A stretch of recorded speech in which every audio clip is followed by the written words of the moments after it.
right, very good. I'm Thomas Knowles. I work here at the University of Cambridge.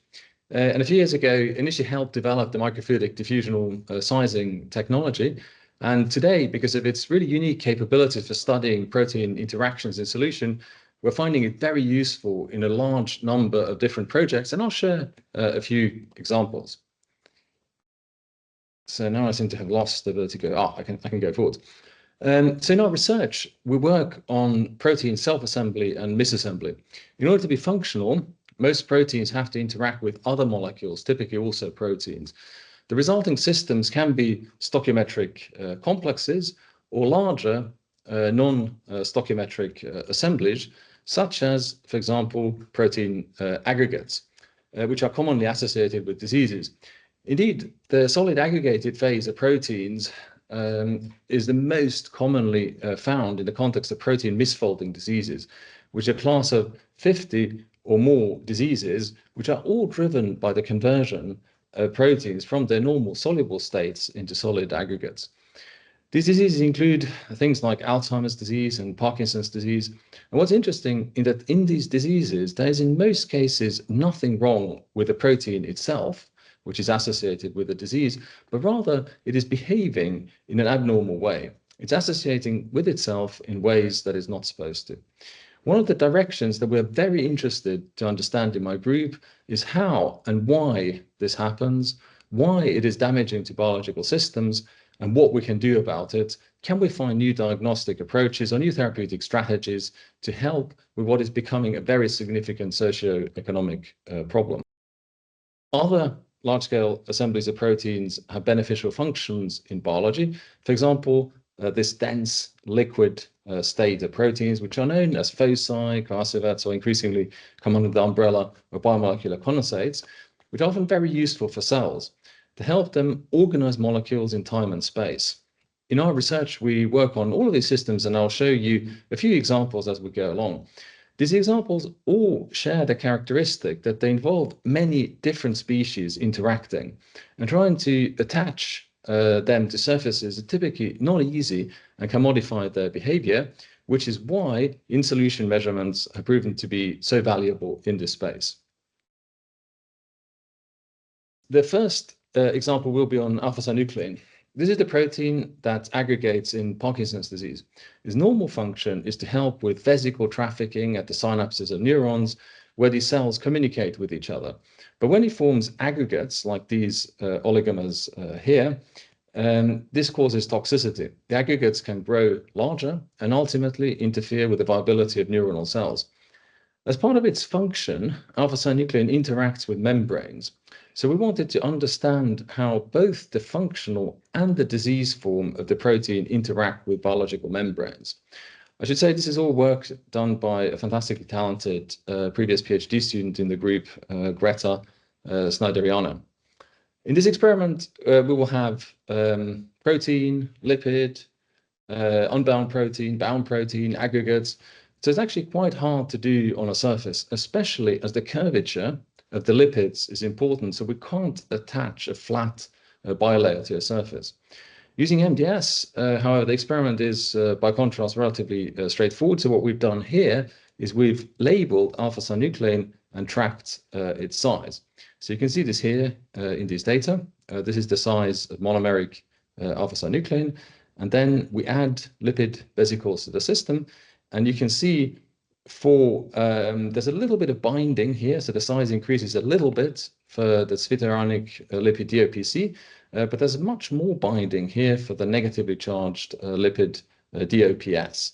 And so you can see at high concentrations of the lipid, the size of the alpha-synuclein molecule bound to the lipid approaches that of the lipid vesicles themselves, which are measured here independently in gray. So what this tells us is that almost all of the alpha-synuclein is bound to the vesicles. So this was for the monomeric form of the protein. But when we looked at the oligomeric form, we found something very similar. So you can see here similar data. So in red, the oligomeric form of alpha-synuclein, which has a larger size than the monomeric form. And in the presence, again, of lipid vesicles, there's an increase in size, especially for DOPS, which tells us that these oligomers are interacting with the vesicles.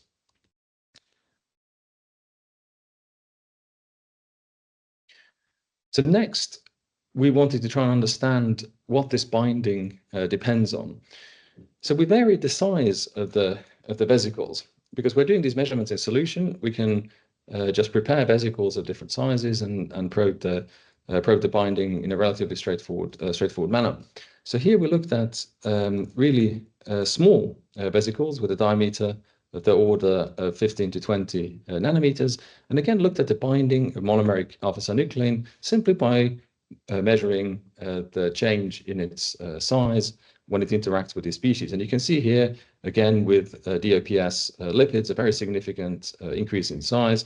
And in fact, the synuclein has diffuses with exactly the same diffusion coefficient, exactly the same effective size as the lipid vesicles themselves. So really, all of the synuclein material is attached to lipids and they move around together. So very tight affinity here to small vesicles. And a very similar picture emerged here for the oligomeric form of alpha-synuclein. The initial starting size is larger, so this is how we know that these are oligomeric structures. You can see here closer to 10 nanometers initial size. And again, in the presence of the lipid vesicles, the size approaches that of the lipid itself, because now the oligomers are attached to the lipid.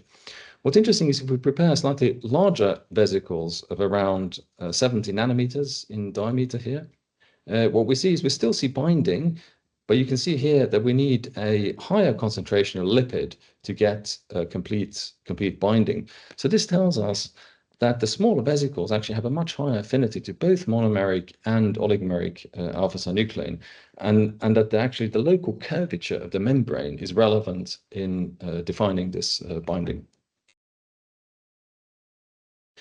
Can we quantify this effect? So one of the nice features of these in-solution measurements is that we can get an absolute affinity and an absolute stoichiometry. So you can see you can see these data here. So these are binding curves, and we have a nice algorithm which converts that into both the affinity here on the y-axis, as well as a stoichiometry of binding here on the x-axis. And you can see in both cases the oligomeric form of the protein alpha-synuclein has a much tighter binding to the vesicle surfaces than the monomeric form. So you can see here much tighter binding, and also the stoichiometry, so the number of lipid molecules that are used up per binding site is also much higher for the oligomeric form. So that's interesting. The aberrant form of the protein interacts more strongly than with the membrane than the normal functional form. And so if that's the case, then you would expect the aberrant form of the protein to be able to replace the healthy form from biological membranes.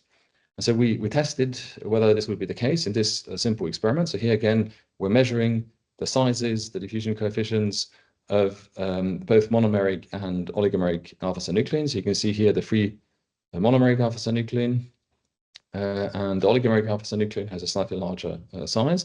We now add the monomeric alpha-synuclein to lipid vesicles, and you can see the size goes up. This gray line here is the size of the vesicles, so you can see the size of the alpha-synuclein coincides with the size of the vesicles. But what we do now is we add the aggregated form of alpha-synuclein to this system.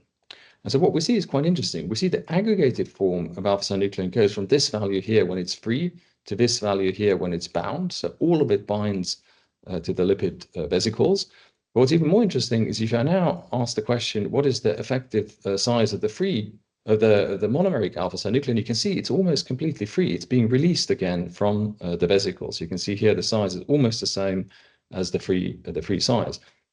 So what this means is that when the oligomeric form of the alpha-synuclein binds to a lipid vesicle, which already has the monomer form, it displaces it from the membrane because it has a higher affinity. And we see something very similar happening for larger scale vesicle. So there's increasing evidence that the pathological forms of alpha-synuclein are in part exerting their damaging activity by interacting with membranes. And the strong interaction that we characterized here may underpin this effect.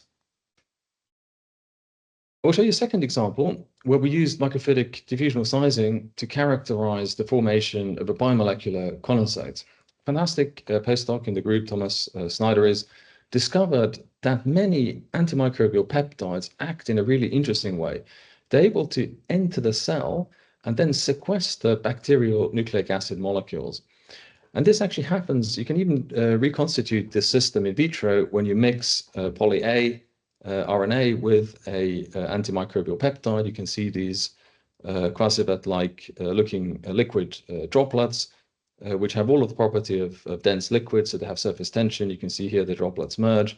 If we photobleach the center of one of these droplets, then you can see recovery as the molecules within this condensate diffuse around. So they really form these mixed condensates with DNA and RNA molecules.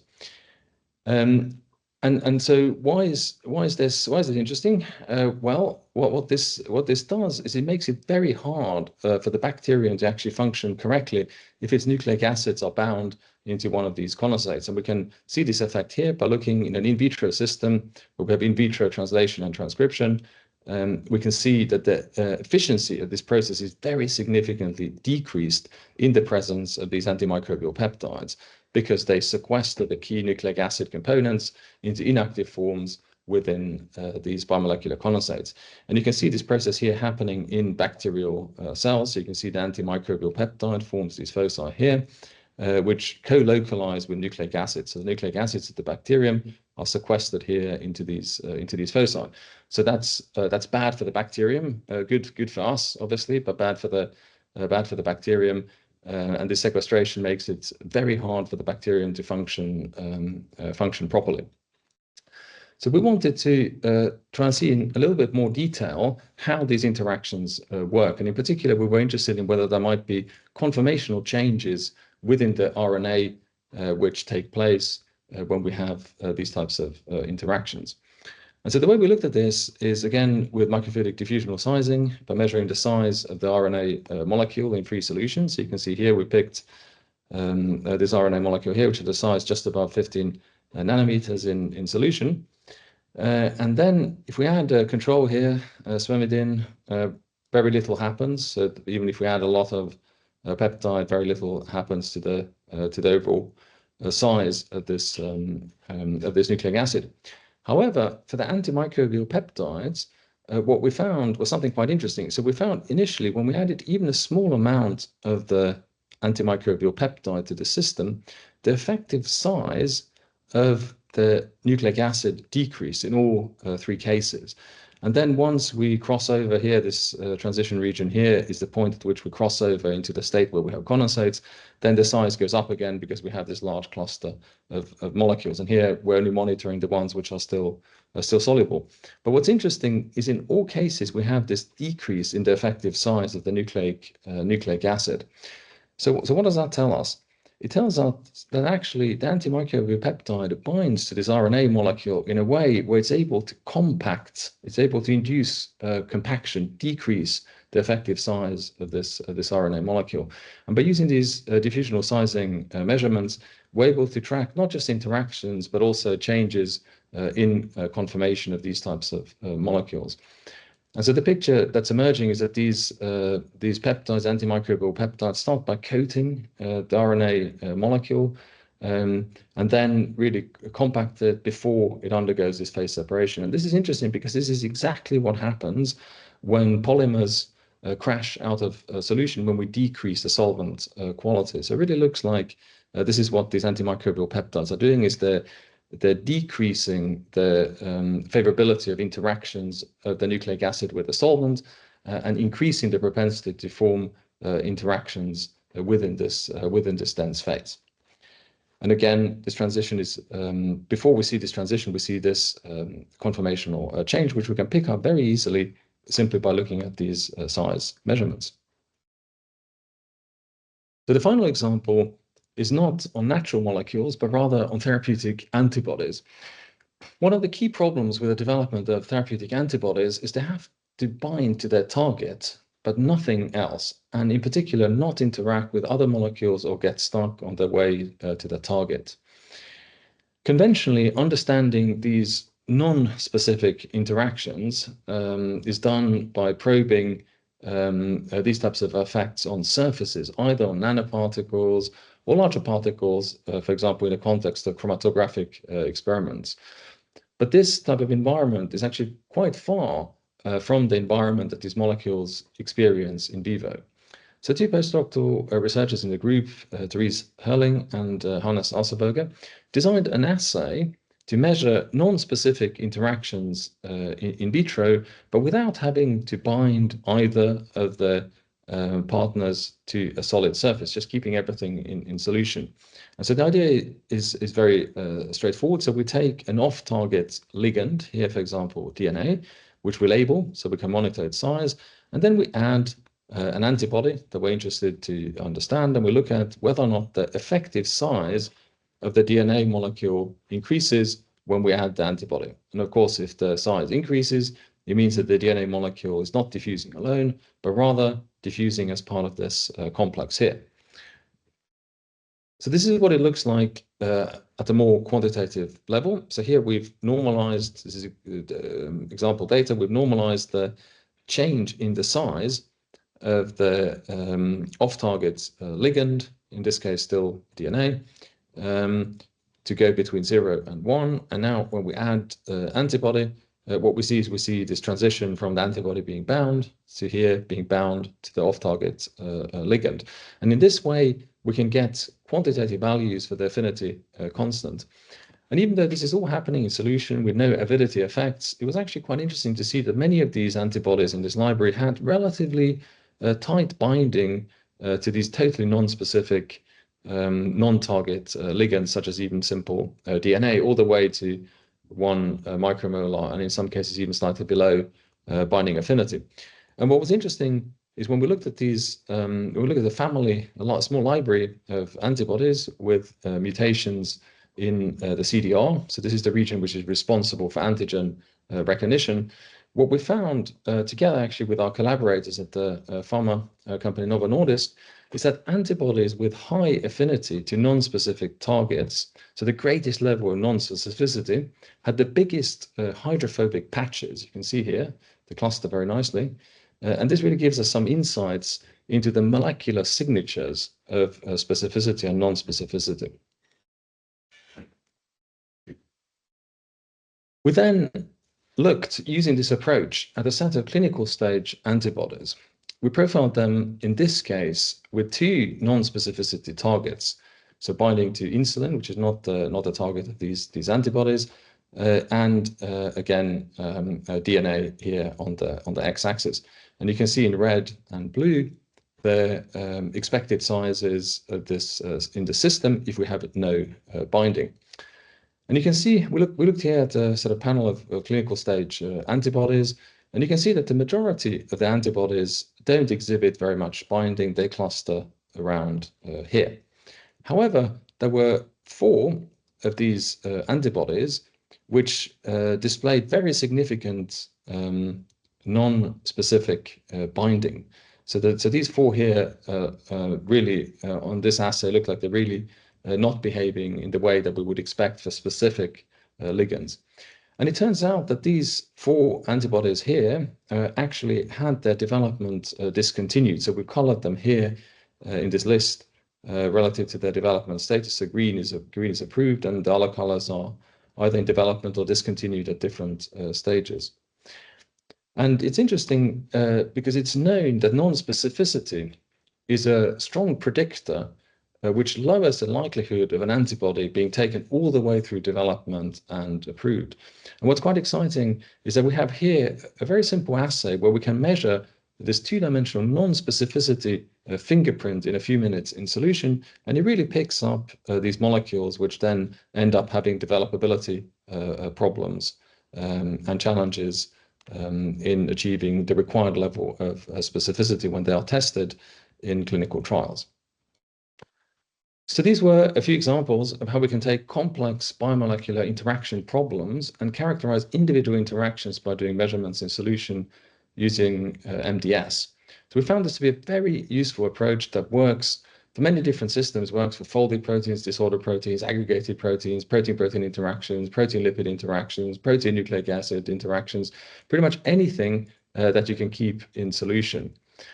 And the more we look at complex protein systems, their role in health and disease, the more important it becomes to develop and use these types of new technologies, which will become increasingly crucial for progress in this area.